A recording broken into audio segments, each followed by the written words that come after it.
하나님, 주님은 우리보다 항상 앞서가시며 우리를 이끌어 주시나이다. 구하오니 모든 일의 처음과 끝을 주관하시어 언제나 바른 길로 가게 하시고 마침내 영원한 생명을 얻게 하소서. 전능하신 하나님, 주님은 우리에게 믿음과 소망과 사랑을 주시나이다. 비오니 우리가 주님의 약속을 굳게 믿고 하늘나라의 소망으로 우리의 삶 속에서 주님의 사랑을 온전히 이루게 하소서. 역사를 주관하시는 하나님, 주님은 이 땅에 교회를 세우시어 이 세상의 파수꾼으로 삼으셨나이다. 비오니 성령의 지혜를 우리에게 주시어 우리가 이 시대의 징조를 분별하고 복음의 말씀을 담대히 선포하여 주어진 사명을 다하게 하소서. 주 하나님, 우리가 주님의 도우심 없이는 스스로 살 수 없음을 주님이 아시나이다. 비오니 우리에게 힘을 주시고 항상 보호하시어 모든 유혹과 시험에서 구원하소서. 예수님의 이름으로 기도합니다. 아멘.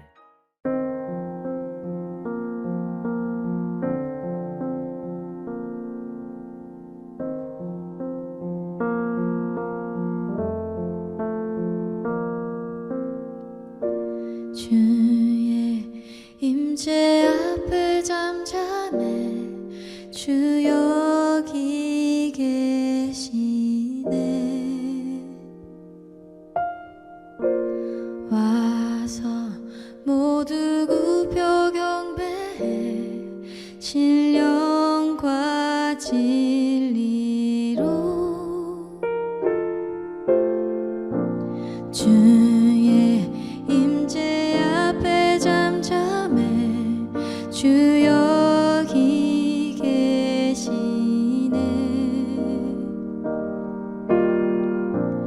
와서 모두 굽혀 경배해 신령과 진리로 순결하신 주님, 거룩한 존전에 주의 임재 앞에 잠잠해 주 여기 계시네.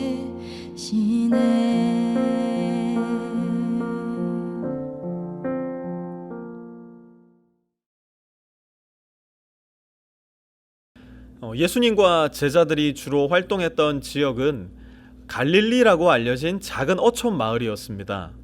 그쪽 지역을 갈릴리 바다라 부르기도 했었는데요. 사실 이곳은 바다가 아니라 호수였어요. 예수님은 종종 제자들과 함께 배를 갈릴리 지역에서 다른 지역으로 이동할 교통수단으로 사용하곤 하셨는데요. 배를 타고 가시면서 휴식을 취하시기도, 또 중요한 이야기를 제자들에게 가르쳐 주시기도 하셨어요. 그리고 오늘 본문에서도 배를 타고 어딘가를 향하다 이 일을 만나게 됩니다. 24절 함께 보시죠. 그런데 바다에 큰 풍랑이 일어나서 배가 물결에 막 뒤덮일 위험에 빠지게 되었다. 그런데 예수께서는 주무시고 계셨다. 저는 이 말씀만 읽으면 예전에 한국에서 신학교 다닐 때 함께 공부했던 제 친구 목사님이 생각이 납니다. 이 친구가 군을 제대하고 처음으로 차를 산 거예요. 젊고 혈기도 왕성한데 이 차도 그 당시 찝차를 사놔서 뭐 얼마나 차가 쌩쌩 잘 나갔는지 몰라요. 한 번은 고속도로를 타고 어딘가를 가는데 뭐 거의 카레이서 수준의 운전을 하는 겁니다. 함께 타고 가던 친구들이 당장 속도 줄이라고, 조심해서 운전하라고 소리를 지르니까 이 친구 하는 얘기가, 아니 여기 지금 주의 종이 몇 명이 타고 있는데 사고가 나겠느냐고. 너희는 모르겠지만 내가 있어서라도 절대 사고 안 나니까 걱정하지 말라고, 그렇게 말하던 친구가 자꾸 생각이 나요. 지금은 그런 엉뚱한 믿음에서 벗어나서 뭐 탁월한 목회를 잘 하고 있는데요. 오늘 본문도 한번 잘 보세요. 예수님이 함께 계신데도 무엇이 일어났습니까? 큰 풍랑이 일어났어요. 예수님을 믿는다고 해서, 예수님의 신실한 제자라고 해서 우리에게 풍랑이 일어나지 않는 것이 아니에요. 저와 여러분의 삶에도 풍랑은 일어납니다.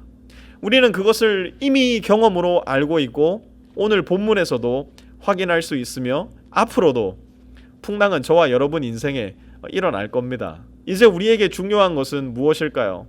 내 삶에 풍랑이 일어날 때 우리는 그 풍랑 어떻게 맞이할 것인가 라는 질문일 겁니다. 25절 한번 보십시오. 제자들이 다가가서 예수를 깨우고서 말하였다. 주님, 살려주십시오. 우리가 죽게 되었습니다. 여러분 그거 아셔요? 예수님의 제자 중 최소 4명은 프로페셔널 어부였습니다. 이 갈릴리 바다에서 잔뼈가 굵어왔던 사람이라서 뭐 어지간한 풍랑은 어떻게 대처해야 하는지 잘 알고 있었어요. 그런데 오늘 본문에서 그들이 만난 풍랑은 어지간한 풍랑이 아니라 도저히 어찌할 수 없는 풍랑이었던 것 같아요. 그래서 그들이 어떻게 합니까? 곧바로 예수님을 찾아갑니다. 피곤해서 주무시고 계신 예수님을 생각한다면 좀 체면 생각해서라도 알아서들 해결을 했어야 할 텐데 그들은 뭐 체면이고 예의고 그런 거 없습니다. 왜 그랬을까요? 딱 보니까 이 풍랑은 자기들을 죽이게 생겼거든요. 그러니 묻지도 따지지도 않아요. 어부들끼리 머리 맞대고 회의하지도 않아요. 곧바로 예수님 앞으로 직진, 그리고 말합니다. 주님, 살려주십시오. 우리가 죽게 되었습니다. 많은 순간 우리 삶에서 풍랑을 대할 때 우리는 이 본문에서 제자들이 예수님을 찾아갔던 것과 같은 모양새의 삶을 살아야 할 겁니다. 잠에서 깨신 예수님은 이렇게 하세요. 26절 한번 보세요. 왜들 무서워하느냐? 믿음이 적은 사람들아. 말씀하시고 나서 일어나 바람과 바다를 꾸짖으시니 바다가 아주 잔잔해졌다. 여러분 이거 정말 충격적인 일 아닙니까? 허리케인이 몰려오고 있는데 뭐 초속 수십 미터의 바람이 불고 있는 그 상황 한가운데 겁에 질린 여러 명의 사내들이 피곤해 보이기 짝이 없는 한 사내에게 도와달라 요청한 겁니다. 눈을 비비고 일어난 그 사내가 잠잠하라 말씀하시니 바람과 비가 멎어버렸어요. 이 얼마나 놀라운 장면입니까? 그런데 그것보다 더 놀라운 장면은 바로 다음에 펼쳐집니다. 27절 보십시오. 사람들은 놀라서 말하였다. 이분이 누구이기에 바람과 바다까지도 그에게 복종하는가? 생각해 보세요, 여러분. 아니 지들이 와서 도와달라 말해놓고서는 정작 지들이 요청한 일이 눈앞에서 그대로 이루어지니까 뭐 어떻게 됐대요? 놀라서 말하였다. 놀라 자빠진 거예요. 이들의 모습이 정말 놀랍지 않습니까? 그런데 우리에게도 이런 일이 종종 일어나는 것 같아요. 하나님께 도와달라고, 함께 해달라고, 살려달라고 그렇게 부르짖어 기도하고 매달릴 땐 언제고, 막상 그 모든 일들이 내가 기도한 대로 이루어졌을 때 우리 어떻게 해요? 그 일을 너무나 당연하게 생각해요. 우연으로 치부해요. 하나님이 도우셨을 리가 없다고 그저 운이라고 생각해버리던 내 모습 혹시 떠오르지는 않습니까? 왜 그래요? 27절 다시 한번 보시기 바래요. 이분이 누구이기에. 우리는 오늘 본문 속 제자들의 모습처럼 예수님을 잘 알지 못하는 것 같아요. 만약 내가 예수님을 정말 잘 알아, 예수님 내 손바닥 위에 있지? 생각하는 분이 계시다면 그분이야말로 예수님을 가장 잘 모르는 분일 거예요. 그렇기 때문에 우리는 예수님을 알아야 하고요, 그냥 아는 것이 아니라 힘써 날마다 예수님을 알아가야 합니다. 우리의 삶에 일어나는 크고 작은 풍랑 주님 앞으로 가져가야 합니다. 그렇게 크고 작은 풍랑을 예수님과 함께 통과해 나갈 때 우리는 주님을 아주 조금씩 더, 그렇게 아주 조금씩 더 알아가게 될 거예요. 또한 주님을 알아갈 때 우리는 주님을 사랑할 수도 신뢰할 수도 있게 될 겁니다. 풍랑이 일어날 때 주님 앞에 가져가세요. 그 풍랑 주님과 함께 통과해 나가세요. 그렇게 우리는 주님을 알게 되고 믿게 되고 사랑하게 될 겁니다.